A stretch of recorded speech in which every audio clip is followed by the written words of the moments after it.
Ningtamba karino haiba tarbadi akhang ahi mayamna tongan wafam sing thamnarakpa yai tongan wahan thok sing pirakpa yai philosopher sing politician sing amadi saknarba miyoi singna tongan wafam sing thamnarakpa yai thamnaduna su lai adubu maning tamlibani haiduna tongning ngangba ngangba yabajat la haiba wafam di tholei laibak asina maning tamba phangba chahi 75 mapung phakiduna chahi 73 sang silakpa hore Ningtambagi masak takpa laibak asigi machu ahungi phiral yumthong do pahinkhre adubu maning makha tamba laibak amani haiduna pangtong do tawba yabadi nate maram ama natraga ama pisalaga yumlo naba laibak singda Myanmar dabu oiro Nepal dabu oiro Bangladesh dabu oiro Pakistan dabu oiro natraga China dabu oiro pangchang da sangsilaga khanaba panghauda hauba nomoi kapsinba bom kapsinba migi thabakta hanchak ngasak saba asina singba thabak sing pangtong do tawba yaba nate madu maning tamana piba sakti gi manungda laiba nate Malem gi oba chana kanglona yabasu nate chana kanglona yadaba thabak tawrurabadi malem na mityang changlakani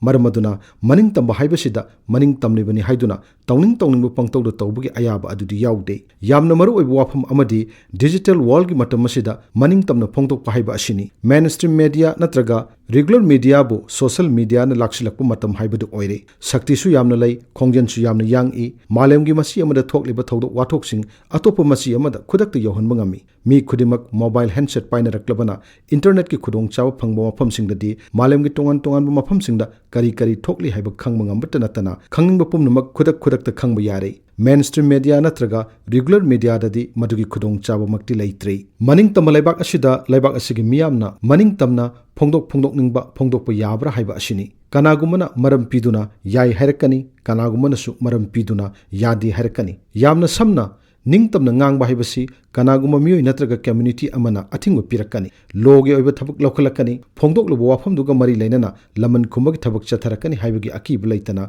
wakhalon amadi piningbu mot piba yabagi principle da yumpham oiba haibani loinamak pangyada yabadi natte Indian Constitution ki preamble na laibak asigi citizen pumnamakta piriba wakhan khanba amadi phongdokpada yumpham oiraga Constitution ki article 19(1)(a) na citizen khudingmakta ngangba amadi phongdokpagi hak piri wa ngangbada oigera aibo oigera namthoklobo mawongda oigera picture oigera film oigera movie oigera phongdokpa yai adumoinamak hak asimong chumdana sijinabadi article 19(2) na ayaba pidi haina lawba yai laibak asigi sovereignty integrity State ki security yumlona balebak single line mari public order nolukpa morality contempt of court ikaiba piba aranba tawnaba inchinba kangluk masen natraga miga gi marakta nungsinhandana bahonaba asina singbugi wafam lakpadadi lebak asina law semduna thamba yaba athingba sing thamba yai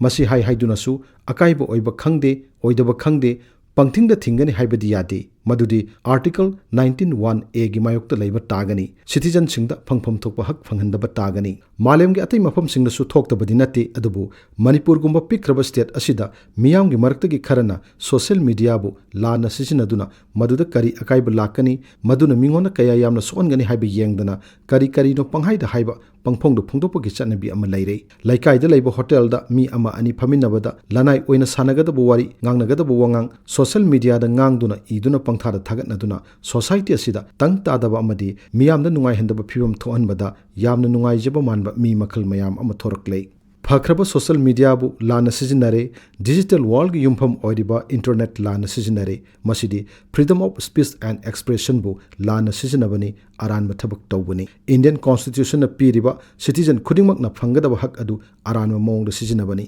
masigumba Constitution na piriba hak lana sijinaduna aranba thabak sing torokpada mari lenaba law gi makhada thabak lokhatpada akaiba leite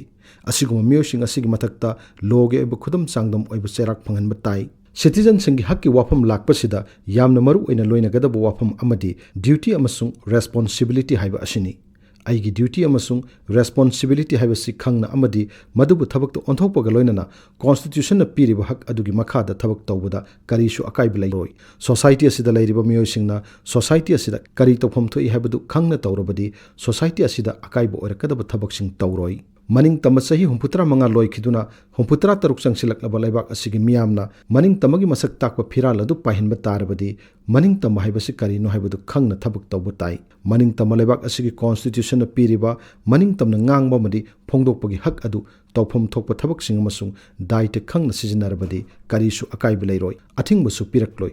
निंगतमगी वाहनथोक खंगना निंगतमना थबक तौबा ताई।